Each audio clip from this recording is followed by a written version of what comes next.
Well, it's more than just talk now. Now we've got real-life polling. Hi, I'm Scott Ott, and this Right Angle with Bill Whittle and Stephen Green is brought to you by the members at BillWhittle.com, as well as our friends at the Patriot Post, America's News Digest. Check out the link to the Patriot Post in the description below. And gentlemen, we have heard Hillary Clinton toying now, lo these many weeks and months, about the possibility that she might get into the 2020 presidential race. And now Harvard and Harris have polled Democrat voters. It's an online survey, mind you, so you know it's got to be good. 1,859 voters, poll conducted between November 27th and 29th, a few days after Michael Bloomberg entered the race. And this was released by the Center for American Political Studies at Harvard. And it showed that if you inject Hillary Clinton and John Kerry into the list of potential Democratic presidential candidates, Joe Biden drops from 29% in the lead down to 20%. And Hillary Clinton comes in 1 point above Joe Biden. John Kerry, en fuego as usual, is down in about fifth place in kind of Pete Buttigieg territory. Bill, this is a fascinating obsession that the Democrats seem to have with the potential. That's perhaps the best word for it. Hillary Clinton is like the comments that teachers used to make on my first grade report card, where they would say that I had such potential. And it just seemed, and what they meant by that was he's not living up to his potential. So, you know, I feel like I see the same thing with Hillary Clinton and this sort of love-hate relationship. Like the Democrats just can't tell her to run off into the woods and dig a hole. They have Some of them can kind of keep beckoning her back. What do you make of the fact that the margin, I mean, a lot of the votes that Hillary picks up when you inject her into this poll, a lot of the support comes out of Joe Biden. I mean, he drops 8 points when Hillary Clinton, 9 points when Hillary Clinton is added to the mix. I just think that my first instinct on this is to just do my very level best to make sure that I can remind Republicans not to clash when picking the kind of colors they're going to wear during the election victory parade, which will be on Wednesday, the 1st November. Don't get cocky. I really, that's my first thought, is what am I going to wear? I mean, Steve's right angle this week was about Mayor Bloomberg and the fact that he's in the race just that alone is an indication of the trouble they're in. My thesis is that this entire impeachment thing is a concession that they've lost in 2020. But to answer your question, Scott, it shows a couple things. It shows, first of all, that Joe Biden's numbers are not the numbers of people who really like Joe Biden. They just hate him least.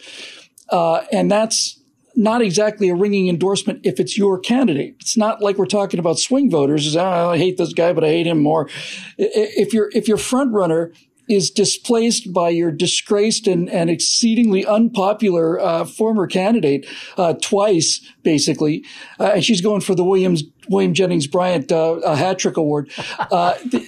But when somebody that unpleasant and unpopular can just basically make an appearance on the polls and knock your front runner into second place, I mean, what's the equivalent of that? That's almost like saying if we injected, Dan Quayle into the election polling of 2020, it would move Donald Trump down to second place. I'm going to go with a kind of a elegant black tuxedo with, not too much, something classic and something, clean lines. Yeah. Simple lines. Yeah. Although don't get cocky, kids. Stephen Green, this is a comment from Hillary Clinton at a recent, this was last month. She was talking to the BBC and she said she had no plans to enter the 2020 race, although she added that I never say never to anything. Which, how much better would her life have been if she had learned to just say never every once in a while? Oh, I think she said never to Bill on more than one occasion. So, but here's her quote. Hillary Clinton says, "I will certainly tell you I'm under enormous pressure from many, many, many people to think about it," meaning getting into the race. But as of this moment, sitting here in this studio, talking to you, that is absolutely not in my plans. Psychopath. Steve, it almost seems like there is a coordinated effort to get her into the race, and I think I know who's coordinating the effort. Do you really think it's Bill? No. No. Mean it's Hillary? Yes. You know, every time I hear Hillary Clinton speak, or even just hear her words read by somebody else, or read her words myself, I'm reminded of Hannah Arendt's famous phrase from the Eichmann war crimes trial many, many years ago in Israel, when she wrote about the banality of cankles. Was that not? I might have missed that just a little bit. I think that's a little historical revisionism. Yeah, it very well could be. Wow. You know, she's got to. I know exactly what Hillary Clinton is thinking right now. She's thinking just like Jeffrey Epstein. Joe Biden's poll numbers aren't going to kill themselves. I'm pretty sure. Listen. What Joe Biden's campaign didn't self-destruct. She can't let it go. It's if she were a Republican, if she were a Republican or a libertarian spouting out things that I agreed with, which clearly she isn't, I would still harbor such serious concerns about her ability to be a president of the United States, because she is just such an awful, conniving, and obvious about it, ham-fisted bad person, that she shouldn't be allowed anywhere near public office. The fact that she and her husband rake in hundreds of millions of dollars doing nothing but peddling influence is maybe the saddest commentary on the health of this republic that would be possible to make. Just a couple of low-rent grifters who have made all these hundreds of millions of dollars producing absolutely nothing of value but connections. It's just a sad state of affairs. And that's why she can't give it up, I think. I think she is just addicted isn't the right word. I think she just really, really likes the manipulation, the control, and the sheer avarice that comes with being as connected as she is. And that, more than anything, is why Democrats have to reject her. You know what my message is to my Democratic friends?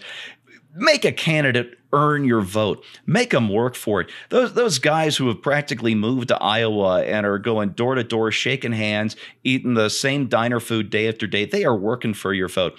The guys trudging through New Hampshire in the crappy weather, the slush, the snow, the ice, all the rest of it, they're working for your vote.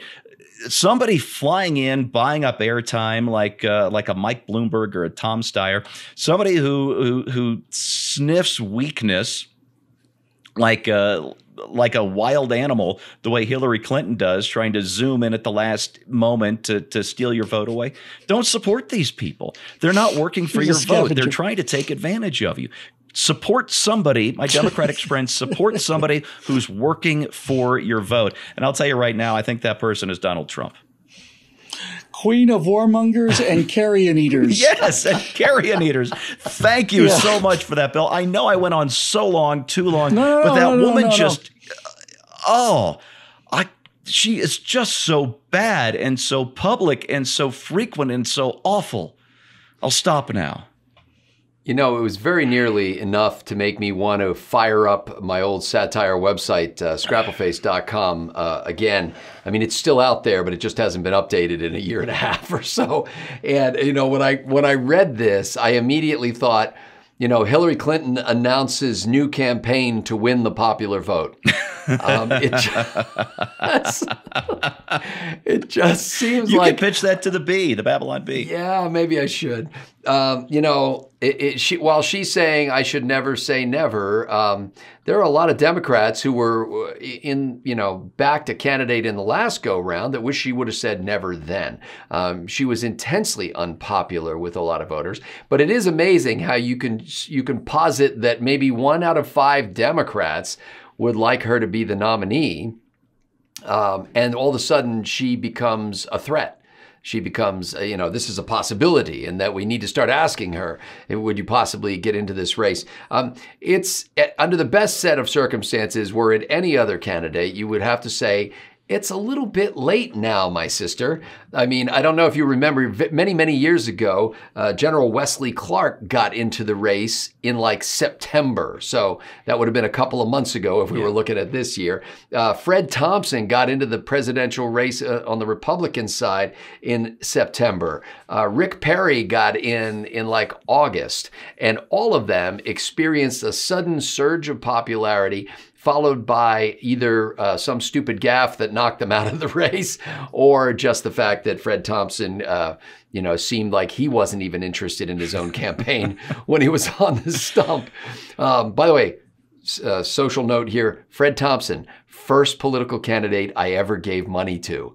This shows my naivete. There's a piece about these late entrants into the races by Bill Scherr over at Real Clear Politics, and he ends it up this way, and he's speaking to his colleagues in the Democratic Party, because he's a journalist. He says, "Get used to your imperfect field." Ain't it the truth? I mean, I remember in 2016, early on in the primary season when they had like 17 Republican candidates, I remember saying, and perhaps writing or speaking on video and saying, wow, this is really an amazing field. Like, seriously, I was very impressed that we had so many good candidates. And I still look back and think, wow, that was an embarrassment of riches. I mean, there was some really good executive timber there. I look at the Democratic field, and as hard as I try to sort of put aside my conservative glasses and say, okay, what does this look like to Democrats? I can't imagine anybody getting excited about the existing field. Yeah. When you're trying to choose between Elizabeth Warren and Bernie Sanders, who have gone off the deep end towards socialism, Joe Biden, who even if you like him, you're thinking, I don't know that he's going to make it till next November.